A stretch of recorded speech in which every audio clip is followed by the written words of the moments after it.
Hey everyone, Tankenstein here. In this video, I'll just be kind of going over this really interesting thing I saw in the War Thunder news section. It says answers from the developers. So this is something that War Thunder has decided, that Gaijin has decided to do for War Thunder, in that they're trying to be a little bit more transparent, which is really cool. And so they've actually given some really telling answers on some of these questions here as to what the future of War Thunder is. So that said, I'll be spending most of my time on some of these. I'll be kind of going over exactly what it means for the game, or at least what I think it means for the game. But all of these kind of do have a little bit of importance to them at the very least. So that said, let's just kind of start off from the top here. Now, has there been any more work or news on a drop tank feature for aircraft? This would really help a lot of aircraft with limited fuel in battles. It would allow for more tactical choice and longer engagements. Yes, the developer says. For top ranked battles, it's already under consideration. I think we will start to work on it next year. So you heard it here. They'll at least start to work on drop tanks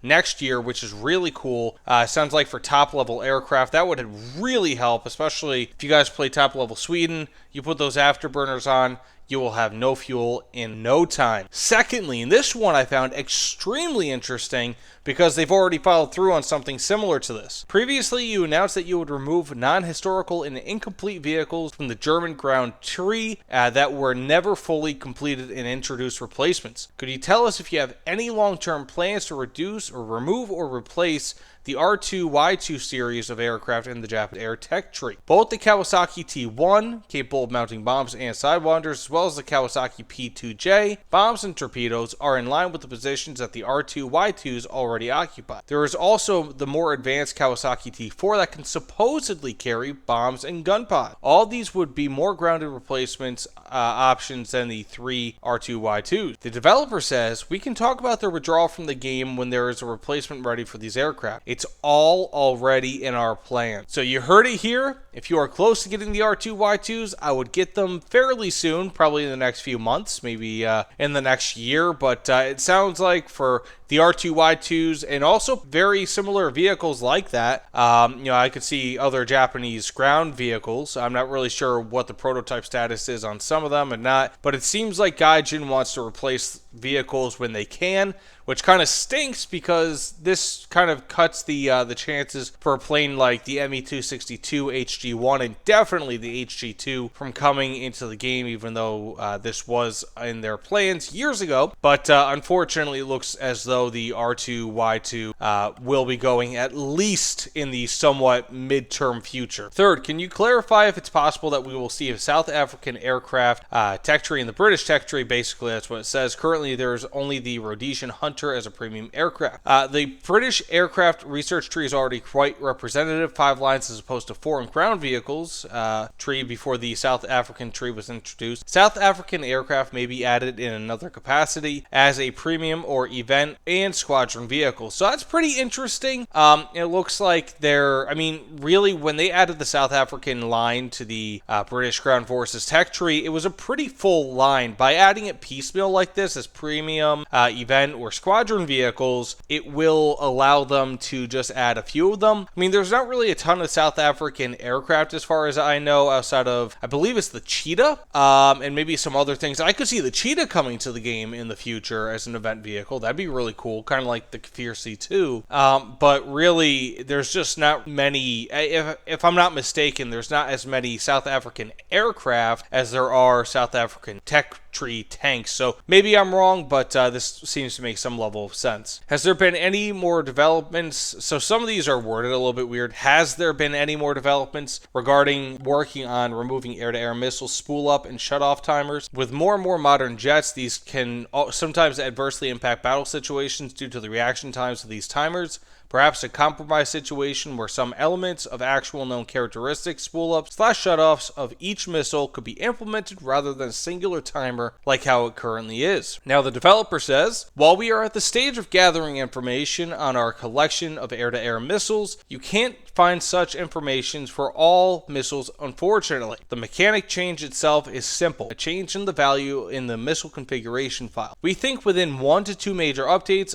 the decision will be made and changes will also be made. So this sounds like, at least when it comes to more modern vehicles, more modern aircraft, spool up. So basically the time it takes in order for you to start tracking an enemy will decrease. They can't really make it specific from how it sounds missile to missile, but rather it'll just be kind of a general improvement, I guess you could say, maybe with better missiles, especially again as you get to more modern aircraft. Is the appearance of the UAV in the game possible? In what form? A separate vehicle type or as a modification for ground vehicle? It is possible. It is very early to say how this will be exactly, but one of the variants is how it was implemented on the last April Fool's event. So that's pretty cool. I think that's probably why they made it in the last April Fool's event. If you remember, and if I had gameplay of it still, I would be posting it in this video, but unfortunately, that gameplay no longer exists on my computer. But yeah, they did have UAVs in that. It was pretty cool, but I do agree, it seemed like a very far off feature. I mean, think about it. We had Silent Thunder years ago in War Thunder, as if I'm not mistaken, it was an April Fool's event, or it was one event. It might have been April Fool's, which was the submarine event. And yeah, you can't. we're not, as far as I know, we don't have submarines yet planned, at least not in the next major update or two. So who knows? Those might be coming, but it seems like for any of these new vehicle types coming to game, it takes years and years. So we probably won't see UAVs for quite some time. And even still, what would be their purpose in game? It's very difficult to say how they'd be implemented. Yeah, it could be. It could be kind of like how they have spotter aircraft on larger ships. You know, who knows?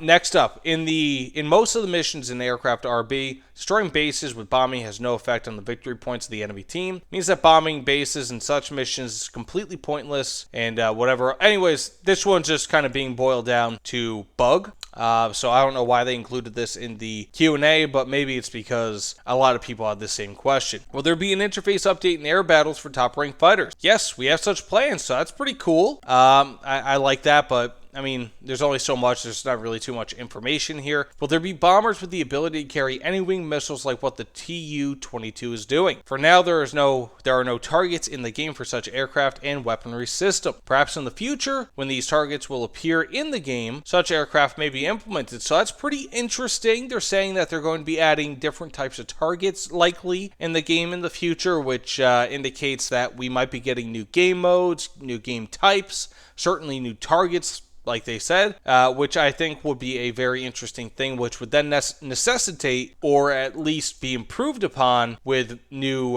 types of missiles. Next up, we have ground forces. The Swedish top-tier Stridsvagn 122s have gone quite some time without receiving new shells, despite many new tanks and shells from other nations since their introduction, and the penetration of their current shells now falls quite significantly behind most nations. Has there been any more consideration into giving these tanks new shells, in particular the Slippers M95, forgive my pronunciation? Given Sweden is also lacking a third rank 7 MBT, has there also been any consideration into a Stridsvagn 121 Late or the Stridsvagn 121 Barracuda that could be given the M95 as a good in-between tank between the current Stridsvagn 121 and 122s? The 122 has a high efficiency statistic in addition to its own features. Compared to all the Leopard 2s in the game, it has the best armor protection. However, we are considering the option of a new shell for the next modification of the Stridsvagn 122. So that's pretty darn interesting because they're thinking about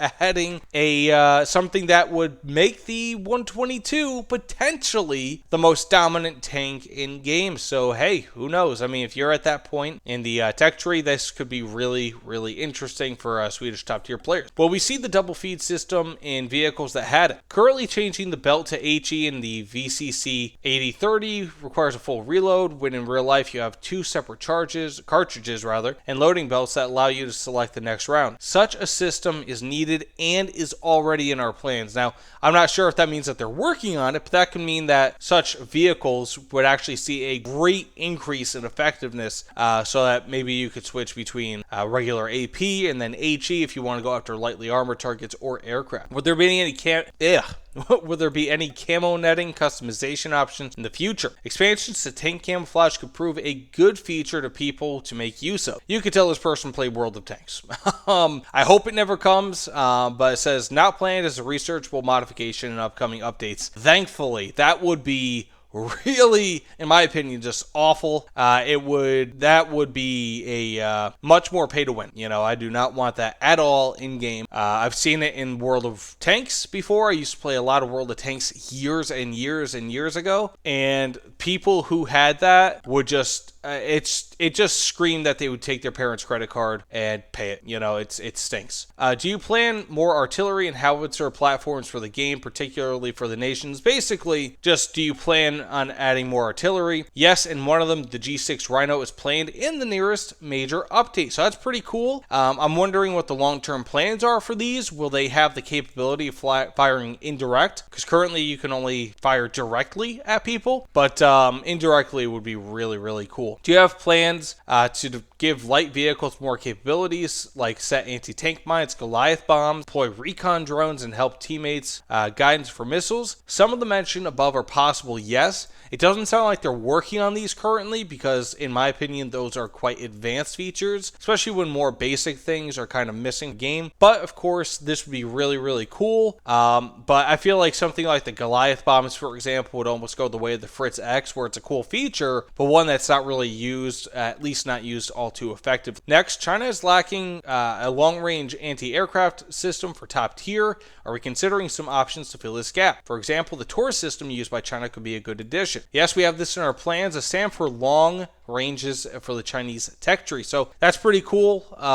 Nothing really too out of the ordinary there, though. Are there any plans for normal implementation and visualization of modern tank sights and fire control systems? In particular, many modern vehicles have, for example, automatic target trackers, which can capture air targets and get appropriate calculations for shooting, blah, blah, blah. So basically, they just want to be able to lock onto targets, kind of like how helicopters can do so, in a way, in the game. Now, there are such plans and even some developments, so that's good. And that also tells me that the fact that they're including even some developments means that some of these answers before, like, yes, we have such plans, it means that they are planning on it, but they haven't really worked on it too much. Whereas it seems like they're working on a system like this, which would make sense.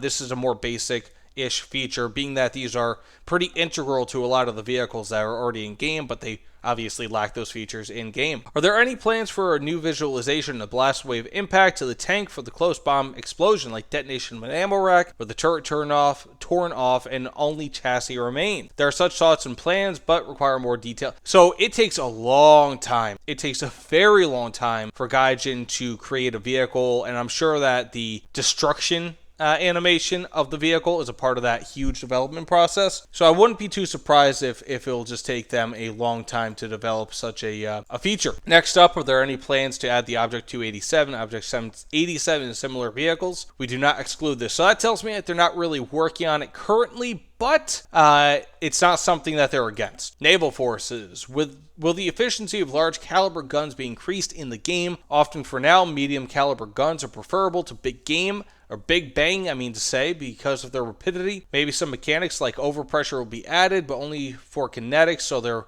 won't be a situation where a 155mm shell doesn't do any damage at all. This is also true for reality. The rate of fire with sufficient ammunition power is a very important parameter of weaponry. So that tells me that they think that it's important, but I don't really know if they're working on it too much. But of course, they're probably just going to be increasing it on a vehicle-by-vehicle basis as new vehicles are introduced, such as the Bismarck, the Iowa class, North Carolina class, so on and so forth. Are there any plans to introduce Naval Enduring Confrontation, which is the most adequate and realistic naval mode at the moment, on a permanent basis? Naval EC has its audience and quite noticeable, but it is still considerably inferior to regular random battles. So for now, we only plan to make it available during weekend. Makes sense. I mean, I actually ran a poll, I think it was last year, where they said that only like 2%, or where my community only said around 2% actually play Naval as their primary game mode. So who knows? I mean, I'm sure it's changed since then, and also my community is not 100% representative of the War Thunder populace, but it is still an interesting thought. Next up, we have helicopters. It was mentioned that the Chinese helicopters were within plans. Basically, it's just asking if Chinese helicopter tech tree will be in game soon, and yes, it will. The premium Apache has been removed from the US tech tree, so when will we finally see a premium Comanche? A legendary helicopter, even if it was never used in combat. When will the Mi-24 Super Hind be introduced? In the future, most likely. So that tells me that we might be getting a Comanche in the next patch or two. I wouldn't be too surprised. It just seems like, I mean, why wouldn't they do it? I mean, helicopters are at the point right now where they're popular enough. They already have the systems in-game to introduce the Comanche. So why wouldn't they? You know, I mean, it'd be a very unique helicopter, and that thing would sell like hotcakes. The sooner they get that thing out, the better. Now, for miscellaneous, this pretty much just has to go with, I guess, the game itself, kind of. But some of these are actually very interesting. The first one, not so much. Will multi-threading be implemented? Currently 100% load of one thread, when all the other are 15 to 20% because of that, wildly loses FPS, and we get micro freezes. Multi-threading is already in game, but you have to understand that doesn't always make sense in the game, and not always there is something to occupy a large number of cores. Makes sense. It's pretty much just an explanation of what they already have in the game. This one's more interesting. Are there plans for a complete update of the game interface? Now, absolutely all UI, all the fonts, icons in the game are outdated. We would like to see the interface in the style of the Snail store, the Gaijin store, which has been updated about a year ago and looks very neat and concise. Yes, we have such plans, so maybe they're working on something. Maybe we're about to see a whole new main menu screen, something we have not seen in a long time. And then finally, two more things. Will trees and other bushes be subjected to more physical impact? At the moment, the artillery strike doesn't destroy trees. Some bushes can be destroyed by machine guns, some only by ground vehicle tracks. Some trees cannot be destroyed even by a nuclear strike, and we expect some single universal formula. Clearing thickets by artillery would be very useful. For example, trees will be damaged and destroyed by artillery fire, and a nuclear strike destroys every object on the map. I don't think they got the joke here. But anyways, the universal formula, the bigger the tree, the more hits it can hold, or that more powerful weapons you would need to take it down. So I don't think they got this joke here, but it is very true that there are some trees that just don't die, unfortunately. It'd be really nice if there's some more concise way to destroy those. And then finally, with the Wind of Change update, we received a new map, Sun City, in which players could fight around terrain features like overpasses. In the future, could we see more viaduct and tunnel terrain that could improve the stereoscopic feeling of the scene? It is possible. So it doesn't sound like they're actually working on something like that, but hey, you know, who knows? It'd be pretty cool if they had tunnel maps. We only have what? One tunnel in the game, if I'm not mistaken, one or maybe two, specifically on that one snow map where the tunnel is really, really short and completely clogged by a train. So it's, you know, I mean, it'd be really cool, but of course, I don't think that we're going to have anything like that in the future. Anyways, let me know what you guys think. I hope I skipped through some of the less important things, but let me know what you guys think about this in the comments below. Of course, I'm always interested. Please like, comment, subscribe. Also check out, that's my recording thing. Also, check out my new channel. I'll link it below for Ultimate Epic Battle Simulator 2. That said, thank you so much, and I'll see you all on the other side. Take care, everyone.